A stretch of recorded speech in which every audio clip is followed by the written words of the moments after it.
Have you ever felt, just completely overwhelmed by life's biggest questions? Well, it turns out you're not alone. Way back, over 2,500 years ago, a group of students got this incredible chance to ask the Buddha himself about suffering, and, more importantly, how to get through it. Their whole journey and the amazing answers they got are all written down in this ancient text called the Vagga. And today we're going to unpack that incredible story. But before we dive in, let me ask you something. Just imagine for a second, if you could ask the wisest person alive just one single question, what would you ask? Seriously, think about it. Whatever just popped into your head, hold on to that thought, because that's the exact idea at the heart of the story we're about to get into. So our journey doesn't actually start with the Buddha. Nope. It starts with a really respected teacher who is facing an absolutely terrifying crisis.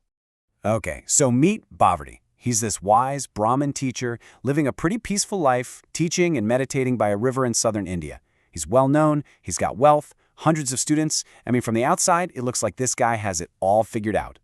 And then, just like that, his entire world gets turned upside down.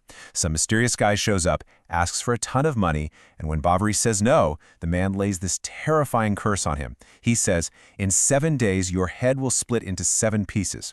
Now, this wasn't just some empty threat. In his world, this was a death sentence, and Bhavarti is completely paralyzed by fear. He can't eat, he can't sleep, he can't meditate, nothing. Right when he's at his lowest point, about to give up all hope, a deity appears to him, and she tells him, look, that guy who cursed you, he's a fraud. But there is someone who truly understands what this head and its splitting is all about, and that person is a fully awakened one, the Buddha. So Bhavarti, now filled with this new sense of purpose, gets his 16 sharpest students together. He gives them this huge mission. Travel north, find this Buddha, and figure out if he's for real, if he's truly enlightened. And here's the catch. Their job is to ask him about the curse, but without actually speaking the question out loud.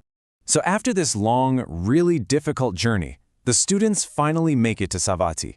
They find the Buddha teaching a crowd, and, well, this is it.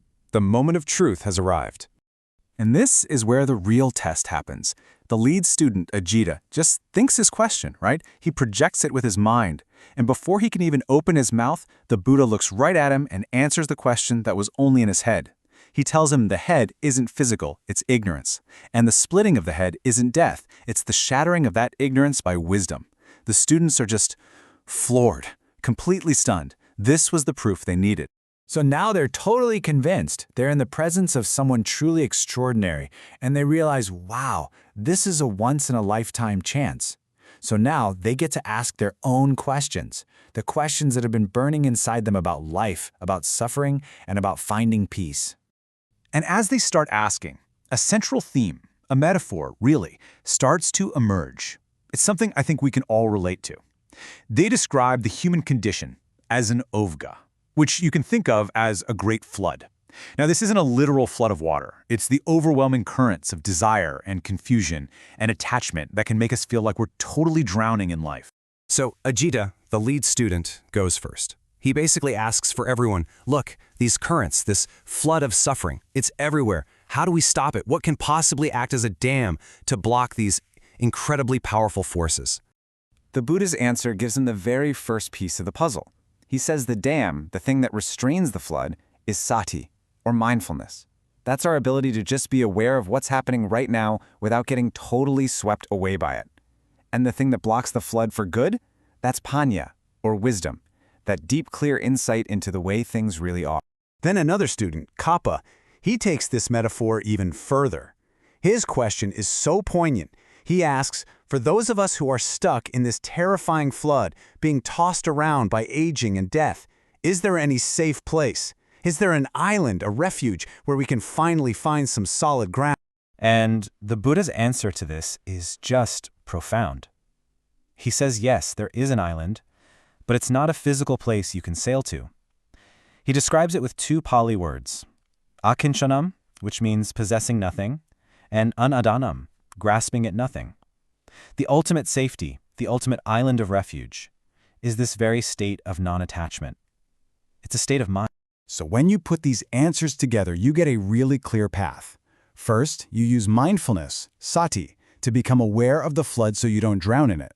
Then, from that stable awareness, wisdom, or panya, can arise, so you can see the flood for what it really is. And finally, with that wisdom, you can truly let go of grasping, anadanam, and find your footing on that unshakable island of peace. Now, this collection of 16 questions and answers isn't just some random assortment of nice poems. The whole collection has a name, and that name perfectly captures what it's all about. The Parayana. And that word literally means the way to the beyond or the path to the other shore. The whole story, the curse, the journey, the questions, it's all a map. It's a map for how to cross from the shore of suffering to the other shore of lasting freedom. And this, for me, is the most empowering part of this whole story. Remember, all this deep wisdom didn't come from some abstract philosophical debate. It started with one man's very real, very terrifying personal crisis. That other shore, that island of peace, it's not some far-off, mythical place. It's a state of mind. It's a way of being in the world that is accessible to us, right here, right now, to anyone willing to do the work of cultivating wisdom and learning to let go. And that really brings the story right back to us, doesn't it? A journey that began with this very personal fear, a curse about a splitting head, ended up revealing a universal truth for all of us. We all have our own floods, right? The currents of stress, anxiety, or uncertainty that feel like they're about to pull us under.